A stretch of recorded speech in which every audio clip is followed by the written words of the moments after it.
Good evening, everyone, and welcome to the TV6 Digital Desk live stream. My name is Molly Birch, and I'll be taking you through a recap of today's headlines. This stream runs every night starting at 7 Central Time from Sunday to Thursday. You can find us streaming on both Facebook and YouTube, whichever platform you'd prefer. Feel free to comment and ask questions in the chat as you feel like it. I'll do my best to answer your questions as we go and after the stream as well. With all of that business out of the way, let's take a look at our first story for tonight. McCoy Construction and Forestry in Escanaba is on the move. Manager Jeff Carlson says McCoy outgrew its current facility at the corner of Lincoln and Danforth Roads. The new facility between Mufflerman and UP Concrete and pipe on US 2 will have more service bays. It will also accommodate the larger equipment becoming common in the industries the company serves. McCoy is the only certified John Deere dealer for construction and forestry equipment in the Upper Peninsula.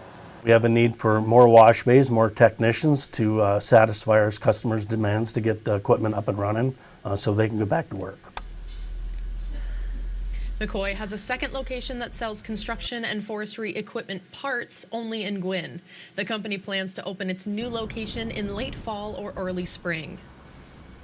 And the Dickinson County Board will be ramping up enforcement of the county's park ordinance. The board says this is because too many people were illegally using boats on county property for mooring during the camping season. Registered guests will receive a non-transferable identification tag during their time camping at Lake Antoine.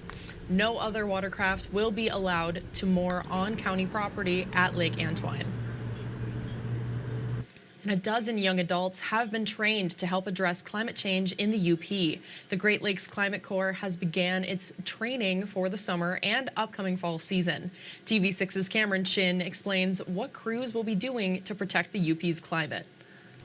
The Great Lakes Climate Corps is kicking off its summer programming starting this morning and is being actively trained. Crews will be heading out starting today and learning how to maintain trails and planting trees to help protect the climate. The programming director for the Superior Watershed Partnership says there is one new crew being added for this year. So we have a wildfire prevention crew this year for the first time. As this area gets warmer, the risk for wildfire is increasing, and we've already seen that this spring. We've had drought warnings and elevated fire risks. Penrod says property owners can request the fire crew to cut their shrubs and other combustible items to limit the possibility of fire damage in case there is a wildfire. Penrod says it is vital to invest in these initiatives because climate change can be felt in the UP. We're not isolated from climate change happening right here in the Upper Peninsula. We've seen our winters get warm and weird. Air temperatures are rising.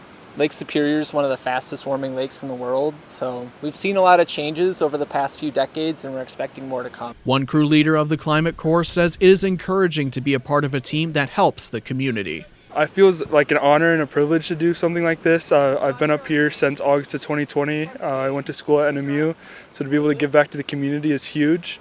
And it's just really awesome to see the impact on the environment. You get to see it right away as you're working this summer and just the community as well. Penrod says the Climate Corps crew will continue its efforts with the fall team in November. Cameron Chen, TV6 News, Marquette. Thank you, Cameron. The Lake Superior Community Partnership is working to address housing in Marquette County. The LSCP hosted a community housing dialogue at NMU today. This is in conjunction with the Marquette County Land Bank Authority and the Marquette County Intergovernmental Housing Task Force. It was a conversation between community leaders, developers, and banks about housing data and how to bring more housing units to the county. Organizers say it's important to bring together as many people as possible to help find a solution for the housing shortage in the county. There's no single entity that can do that, right? So it's really important that we create these types of environments for us to come together from different perspectives and explore what all the solutions are. The LSCP plans to have more discussions like this one in the future. And Jeff and John's Memorial Day weekend record show kicked off today. The 11th annual pop-up will be open until 11 tonight at the Ordock Brewing Company. It continues through the weekend with live music on Friday and Saturday. On Sunday, there will be a surprise noon movie and 2 p.m. trivia. All events are free. Organizer Jeff Walker says there are about 10,000 records to choose from. Rock and roll, punk, funk, folk, classical. Not as much classical as I'd like to have, but we only have room for 10,000. So I've got blues and jazz and music from Africa and Brazil and all over the world. The record show will be at the Ordok Brewing Company from noon to close on Friday and Saturday, and from noon to 5 in the evening on Sunday. The Model Town Farmers Market is back in Gwin for its second year. Today was the first market of the season. Farmers, growers, artisans, and business owners sell everything from produce and jewelry to soaps and henna tattoos. There is also live music every week starting in June. Organizers say the market is a fun, relaxing way to support farmers in Gwin. They can shop the market, pull up a lawn chair, listen to some music, and just enjoy the beauty of Nordine Park while supporting their local farmers and artisans at the same time.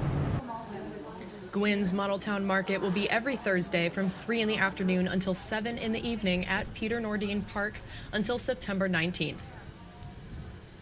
And finally tonight on the TV6 Digital Desk live stream, a new bakery business in Lance is keeping busy following a soft opening earlier this month.